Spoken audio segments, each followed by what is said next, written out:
Hello YouTube, Boss Rino. Welcome to my channel. Yan, ano tayo? Fish vlog, di ba? Magpapakain tayo ng monster fish ngayon. Ang papakain natin ay isda din, yung buhay na isda.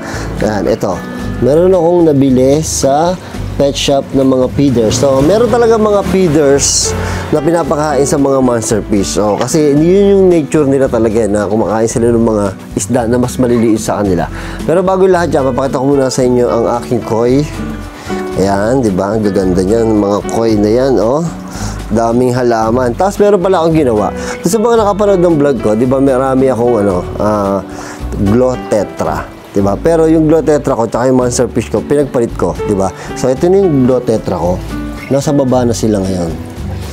Yan, dami nila, di ba? Ang cute. Tapos nilagyan ko sila yung kahoy, lampas sa tank. Tapos nilagyan ko sila ng halaman dyan. Tapos may konting fountain. Tapos kasi, mas malaki kasi yung tank na to sa taas tsaka dito sa baba. Diba? So, ito yung mga monster fish ko ngayon. Yan. Diba? Ang gaganda. At meron akong bagong fish. Ito. Si Frontosa. Tingnan nyo naman kung gaano kaganda yan. Isda na yan. Diba? Ang ganda ng ulo. Tapos meron din tayong parrot fish. Ayan, ang ganda rin ng parrot fish. Tapos ito yung luma ko, medyo lumalaki na siya. Oscar Lemon. At ito ang lumalaki na. Ang tawag ko dyan ay si Toothless. Tingnan nyo naman kung gaano kalaki. Diba? Kung gaano kaganda yung kanyang mga mark sa katawan. Ayan o. Nakatingin sa camera. Naku, nagagalit. Gutom na yan eh. Tapos meron tayo ditong Green Terror. Yan. Yan, paborito ko din yan. Ang ganda eh oh. Tignan mo yung kulay niya, Green Terror. At saka meron pa tayong Oscar na isa dito. At yung pinakamalaking Oscar natin. Ayan na. Diba? Pero ito, favorite ko ngayon. Ang ganda niya, oh. Grabe. Grabe, tingnan yung mukha. Diba? Sobrang ganda ng mukha. So, papakainin natin sila ng tawag dito, ng live fish. Ang ano nga pala, tawag dito, kaya ako sila pinagpalit kasi mas maliit tong tank na to nga kaysa dito sa tank na to.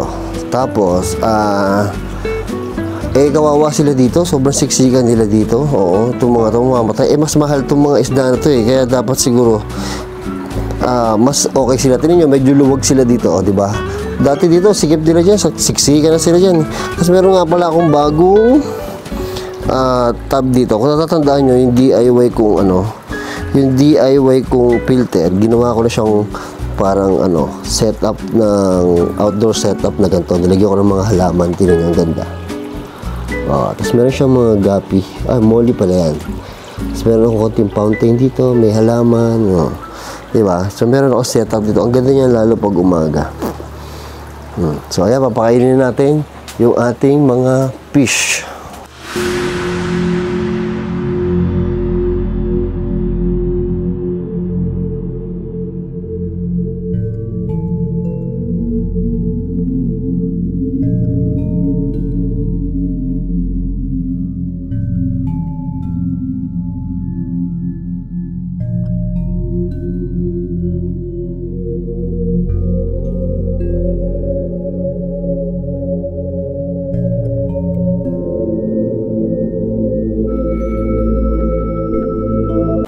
Ayun, kumain na sila. Pero kasi ang problema ko dito, hindi siya kumakain eh.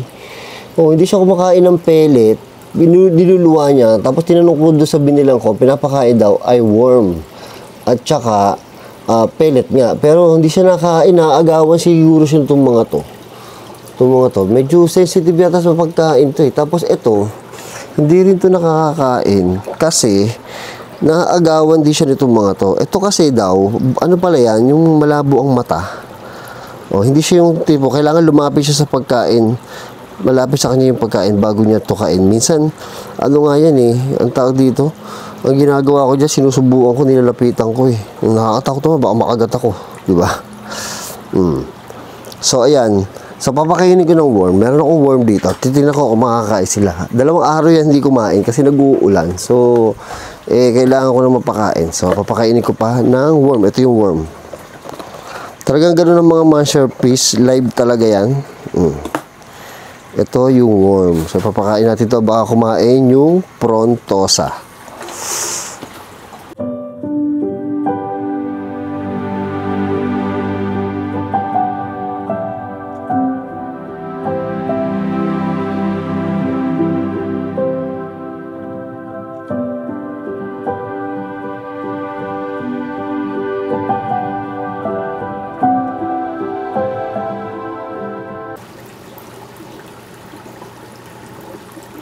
Ayaw din, tinitikman-tikman lang niya.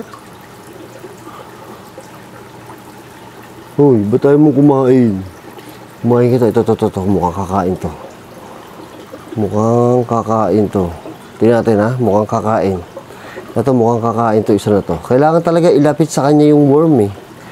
Bago nila kainin eh. Nahihirapan ako pakain to mga to. Lagay pa tayo. Kainin mo. Ayaw kong kainin. Sensitive. Siguro busog pa yan. Pero simula dumating yan, siguro kinakain niya yung mga tira-tira. Oh. Piling ko nakakain naman yung mga tira-tira lang. Uy, kain. Kumain ka. Uy.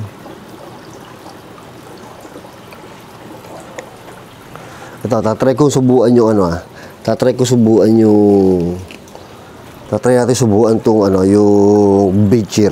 Tingnan natin ha.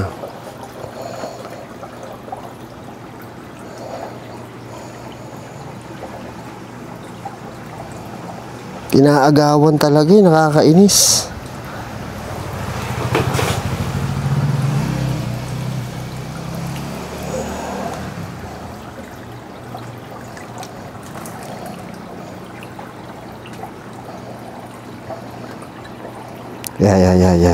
Ya. Baba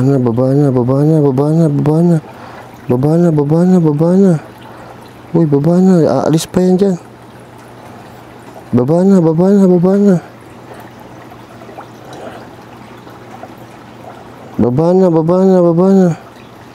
Ayan na.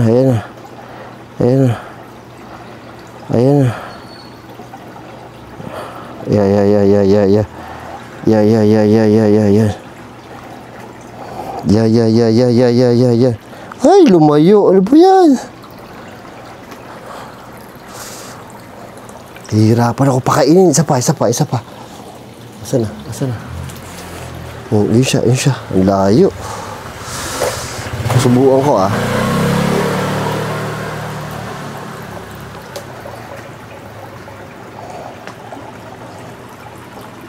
Yan.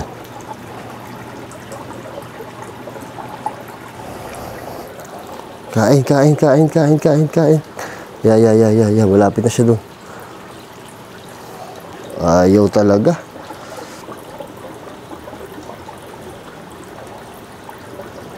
Ito, paro to, kumakain. Yung paro to, makain. Yung ayaw talaga kumain.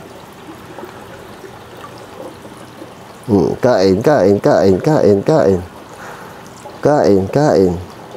Ito dapat to, ayaw kumakain siya, tira-tira lang. Ayan yung mga tira-tira ang kinakain. Pero niluluwa niya eh. Ba't kaya? Masigla naman yan, hindi naman niya matamlay. Tingnan nyo to, napakatakaw. Daming laman ng bibig Uy, daming laman ng bibig mo nilahat mo na. Kumakain siya, yung maliliit lang. Hindi siya ganun ka-monster. Ayaw kumain ng Tayo natin. Well, alam ko yung iniisip ng iba dyan na kawawa yung mga isda na maliliit na pinapakain. Ganun talaga yung monster fish, ganun talaga pinapakain talaga yung mga maliliit na isda Actually, ang tawag nila dyan ay feeders. May mabibili talaga sa pet shop na mga maliliit na isda, pakain talaga doon sa malalaking isda. Pero kung isipin nyo naman, nature talaga nila yun, diba? Yung nature nila, pag sila sa wild sila, ganun talaga ang mga isda, diba? Kinakain nila yung maliliit. Siyempre, papakainin din natin yung mga tetra.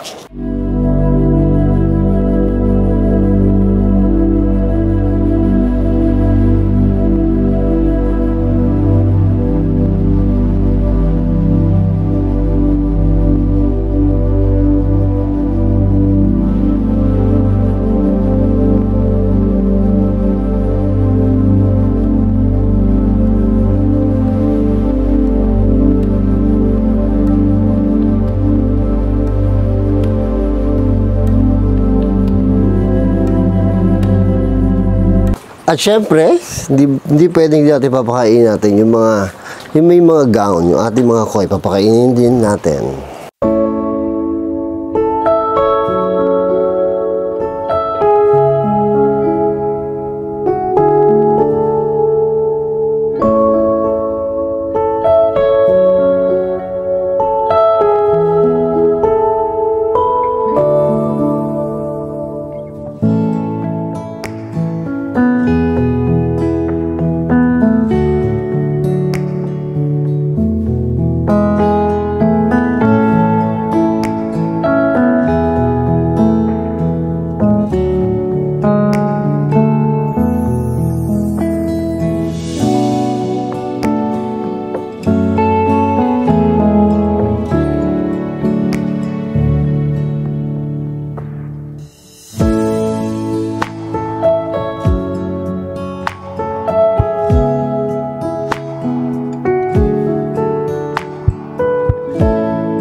Uy, kumain ka, kumain ka. Ayan ang pagkain, oh. Kumain ka, oh. Lapitan mo, lapitan mo. Lapitan mo. Ay, lumapit sa pagkain. Kain, kain.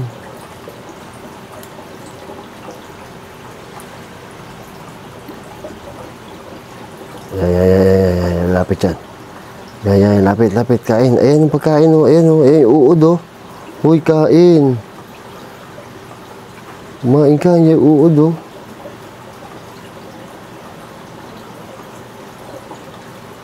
Ay, nako, bigo. Ayaw.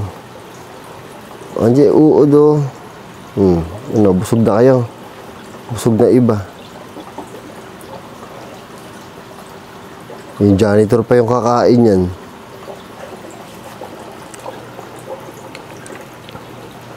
Uy, kain. Ayan, pagkain, oh. Ayan, oh. Ayan yung pagkain, oh. Kain, sige na. Uy, kain ka na. Uy, kain ka na. Uy. Uy. Oh, pero ano naman yan, yung mga tira-tira ng mga ibang isda, kinakain niya, nakikita ko minsan kinakain din niya. Siguro hindi lang gutom. Kasi yung mga monster fish yata, minsan talaga hindi sila kumakain eh. Oh. Oh, alam niyo naman, baka ano yan, mga busog, parang mga ahas, di ba? Minsan hindi kumakain. Matagal na araw bago sila kumain. Di ba? So, ayan, napakain natin, napagbukbang na natin ang mga fish natin. Dito na yung monster fish, dito na yung Glotetra. So, ano masasabi nyo? Ano masasabi nyo? Mas maganda ba nasa taas yung Glotetra? Or mas maganda na nasa baba yung Glotetra? Or mas maganda na nasa taas yung monster fish natin? O yung Glotetra? Di ko alam. Bahala kayo. Ano mga strip nyo? Para sa akin, mas strip ko ito. Yan. Kasi monster fish to, mas maluwag sila. Mas magiging healthy sila dyan. Tapos yung mga Glotetra, mukhang happy naman sila dito eh. Oh. Diba? So, lagay nyo sa comment section yung inyong opinion. Diba? So, ito dito na talaga to. Dahil ito yung background natin. Pag tayo ay magla-live ba ako ngayon eh. Kakain ako. Diba? Sobrang hilig ko sa isda. Tingnan nyo, pinapanood ko, isda pa rin. Diba? Nag-uulan ngayon.